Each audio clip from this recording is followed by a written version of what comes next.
সুপ্রিয় দর্শক, আমরা সেই বহু কাঙ্ক্ষিত জিয়াউর রহমানের দাদার বাড়ি চলে এসেছি। আপনারা জানেন যে জিয়াউর রহমান তার এই দাদার বাড়িতে তার জন্ম হয় এবং এই বাড়িটি একটি ঐতিহ্যগত বাড়ি। যদিও বাড়ির আমরা অবস্থা দেখে বুঝতে পারছি যে কী করুণ অবস্থা। এই বাড়ির সামনে একটা লেক ছিল, এটা নালা মতো ছিল, এটা সরা নদী বলে আর কি।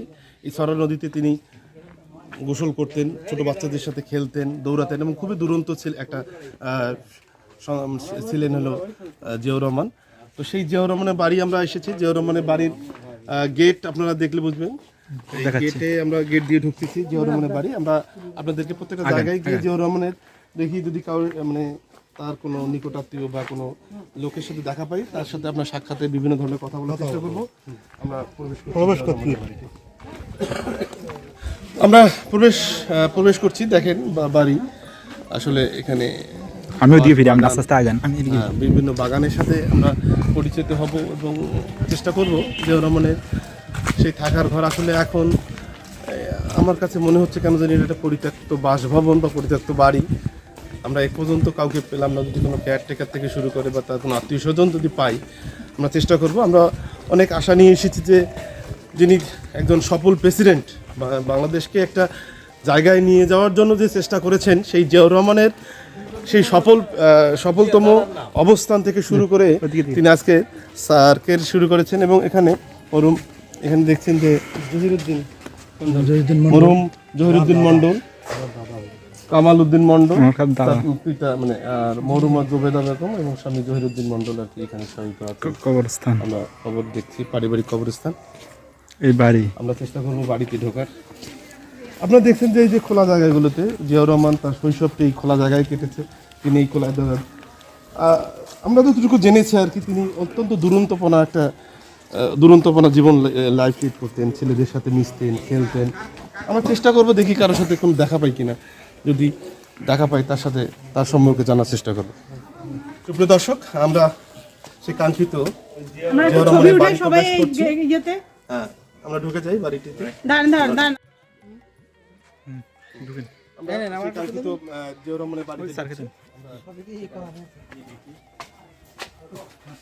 মুক্তিযোদ্ধা, তিনি জেড ফোর্সের একজন অধিনায়ক ছিলেন। তিনি সম্মুখ যুদ্ধ করে তার বাড়িটি আসলে কত জরাজীর্ণ, যদিও তার বাড়িতে হাঁস পালন করা হচ্ছে। বাড়িতে দেখেন ঠিক আছে। আমরা অনেক চেষ্টা করেছি যে অনেকের সাথে কথা বলার জন্য। এখানে যারা আছে আসলে কি জীর্ণ শীর্ণ অবস্থায় আছে, অনেকের সাথে কথা বলার চেষ্টা করেছি। অনেককেই আমরা অনুরোধ করলাম যে আমাদের সাথে একটু কথা বলেন, কিন্তু কেউ আসলে ক্যামেরার সামনে আসতে চাচ্ছে না। অত্যন্ত দুঃখ ভারাক্রান্ত হৃদয়ে বলতে হচ্ছে যে আজকের এই অবস্থা, আমি কেন জানি বাংলাদেশের অবস্থানটাকে এখানে দেখতে পাচ্ছি, বাংলাদেশটাকে আমি এখানে এই জিয়াউর রহমানের বাড়িতে দেখতে পাচ্ছি। আসলে এত কষ্ট লাগছে বা এত খারাপ লাগছে যে একজন প্রেসিডেন্ট, অর্থাৎ আমি তাকে যদি প্রেসিডেন্টও না ধরি, কি বলে আমার তিনি যে একজন মুক্তিযোদ্ধা ছিলেন, বীর মুক্তিযোদ্ধা, তাকে উপাধি দেওয়া একজন মানুষের বাড়ি এরকম হতে পারে। এখান থেকে বোঝা যায় যে বাংলাদেশের অবস্থানটা কি। আমরা এই যে জীর্ণ শীর্ণ বাংলাদেশ আসলে এই বাড়ি থেকেই দেখতে পাচ্ছি যে জিয়াউর রহমানের বাড়িটাই বোঝাচ্ছে যে বাংলাদেশের অবস্থা কতটা জীর্ণ। একটা প্রেসিডেন্টের বাড়ি আমাদের কাছে সেই এক্সপেকটেশন অনুযায়ী পাইনি আমরা যে আশা নিয়ে এসেছিলাম। এই জন্য তারপরেও ভালো লাগছে যে তার বাড়িটা আমরা তিনি যে জায়গাগুলোতে হেরে বেরিয়েছেন, তিনি তার শৈশব যেখানে কাটিয়েছেন, আমরা শান বাঁধানো একটা মানে ঘাট দেখেছি। তার বাড়িটা আমরা একটু ঢোকার চেষ্টা করি, দেখি তার বাড়িতে কিছু আছে। একটা জিনিস দেখালে বলবেন যে 1895 সালে নির্মিত তার বাড়ি। তিনি একদম রয়্যাল ফ্যামিলির ছিলেন। আসলে কতটা রয়্যাল হলে এই যে বাড়িটা দেখা যায়, আপনারা বাড়িটা দেখে উঠে এসেছেন একটা রয়্যাল ফ্যামিলি থেকে।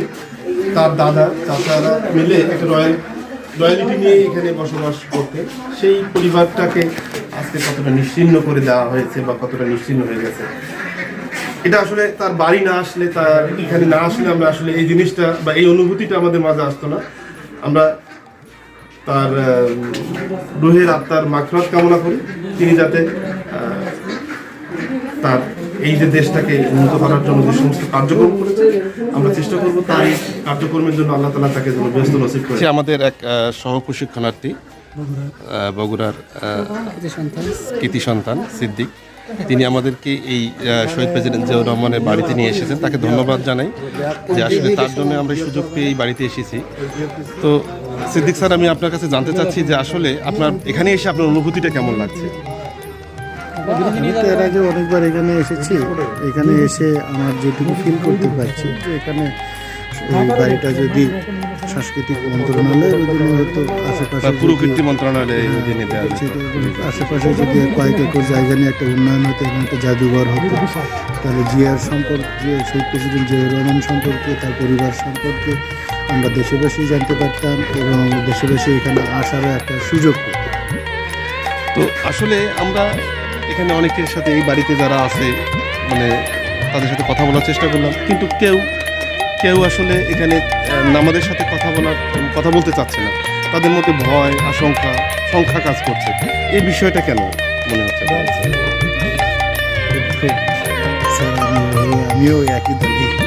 না, তারপরেও না চেষ্টা করছি আমরা। তারপরেও আসলে রাজনৈতিক প্রেক্ষাপটটাকে না আমরা চেষ্টা করছি যে একটা মুক্তিযোদ্ধা হিসেবে তার বাড়িতে কিন্তু একটু সেভাবে চেষ্টা করা উচিত কিনা।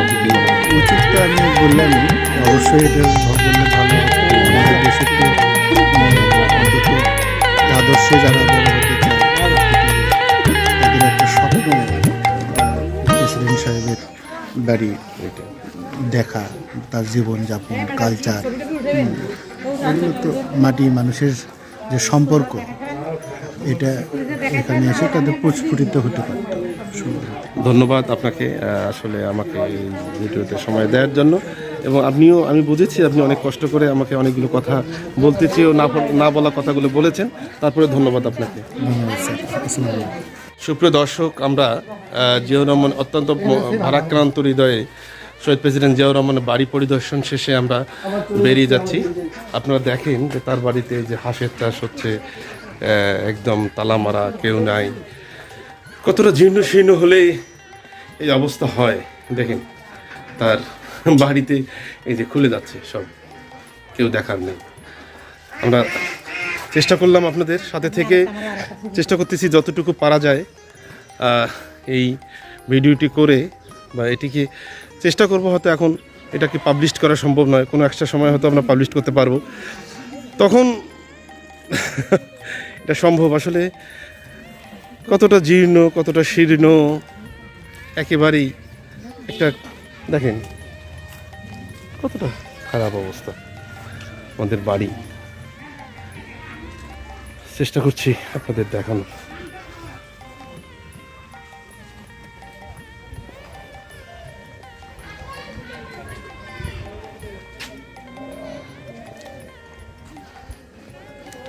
আমরা বেরিয়ে থেকে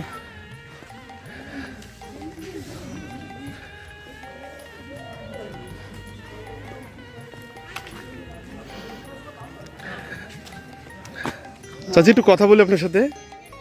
আপনি কতদিন থেকে এখানে আছেন চাচি? তাই? ও, আপনার খারাপ লাগে না চাচি এগুলো দেখলে?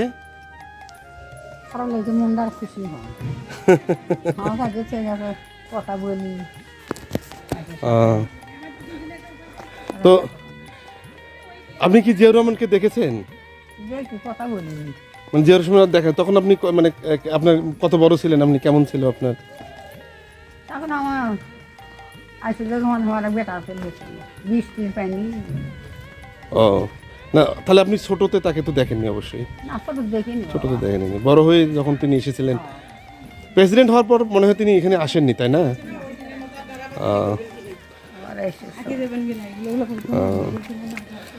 তো ঠিক আছে চাচি, ধন্যবাদ। এতক্ষণ ধরে খুঁজে আমি কাউকে পাইনি কথা বলার জন্য। তারপরে একজন এই বাড়িতে যিনি থাকেন তাকে চেষ্টা করলাম কথা বলার, কেন জানি আমার কেউ কথা বলতে চায় না, কি কেন জানি তাদের মধ্যে সবার মধ্যে একটা অসন্তুষ্টের ভাব। আমার কাছে মনে হয় এটাই কি প্রকৃত বাংলাদেশ? আসলে বাংলাদেশ নিয়ে যে আমরা যে অসন্তুষ্ট, এটাই কি সব?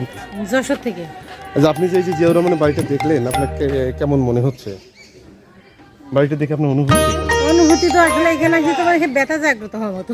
মনে বেটা হচ্ছে না যে আসলে একজন প্রাক্তন রাষ্ট্রপতির বাড়ি, আর সে রাষ্ট্রপতির বাড়ি হিসেবে বাড়িটা এখন জীর্ণ শীর্ণ, সেখানে আসলে মানে অস্তিত্ব খুঁজে পাওয়াটাই মনে হচ্ছে যেন দুঃসাহস। সুপ্রিয় দর্শক, আমি অনেক চেষ্টা পরে এখানকার পেয়েছি। তো আপনার নামটা একটু যদি বলেন। আমার নাম মোহাম্মদ রুবেল সরকার। রুবেল সরকার। আচ্ছা, আপনি এখান থেকে আপনার ওনার বাড়ি হলো 100 গজ দূরের মধ্যে। তো আপনি এখানে যে এই আপনি কি প্রেসিডেন্ট জিয়াউর রহমানকে দেখার সৌভাগ্য হয়েছিল আপনার? আমি এখন ছোট, হয়তো ধরেন 7-8 বছর বয়স। আচ্ছা। ওই সামনে আগে যে, কিন্তু ওই ইয়েতে কলেজ মাঠে আসছিল, আমি দেখতে পারিনি, ছোট। কিন্তু শুনেছেন যে হ্যাঁ। এখানে তিনি তার শৈশবটা এখানে কাটিয়েছেন। হ্যাঁ, এই ছোটবেলা 4-5 পর্যন্ত এখানে বাগবাড়ি হাই স্কুলে লেখাপড়া করেছে। করে আনতে মন করেন। ওনার ফ্যামিলিরা শহরে যেহেতু থাকে, শিক্ষিত, লেখাপড়া করে, সে শহরে চলে গেছে। এখানে তাহলে কেউ আর আসে না বা এখানে না, এখন তেমন কেউ আসে না। এখন এমনি আপনাদের মতন অনেক লোকই প্রতিদিনই আসে, যায়, প্রসন্ন করে, দেখতে আসে। অথচ এখানে কিছু নেই ওনার। কোনো বাড়ি ঘরটার ওই ব্রিটিশের যা আগেকার করা, ওই চুনসুরকিতে একটা বিল্ডিং আছে, আর পুরো টিনের ঘর হলো অংশং করে। জি। এই তো আচ্ছা, এখানে যে বাড়ির অবস্থা এরকম, তাতে আপনার কি মনে হয় যে আসলে উন্নত হওয়া দরকার? উন্নত তো হওয়ার দরকারই, সবাই আসে এই প্রশ্নই করে। একটা প্রেসিডেন্টের বাড়ি এইরকম, আর একটা সাধারণ একটা এখনকার যুগে পুলিশের বাড়ি বা কনস্টেবলের বাড়ি, তা কোটি কোটি টাকা। আর যদি মনে করেন 10 টাকার কামও করেনি, 10 টাকার কাম করে। 10 টাকার কামও করেনি, সত্যি কথা যেটা। ওর থেকে আমার তার নিজস্ব টিনের ঘর আছে। জি, মানে আসলেই জীর্ণ শীর্ণ একটা অবস্থা। আর শুননি তো, সত্যি কথা যেটা। অনেক লোকই, তুই আমি গর্ব করে বলি, আল্লাহর রহমতে আমার তার একটা টিনের ঘর আছে। আর সে একজন প্রেসিডেন্ট মানুষ, এখানে কি করেছে? খালি দেশে উন্নতি করছে। এখানকার গ্রামবাসীর জন্য তেমন ইয়ে, তাও সেরকম ইয়ে করেনি। খালি দেশ বাংলা যে লেজের ষোলো কি খালি সামলায়, আর মানুষ কখন সামলায়।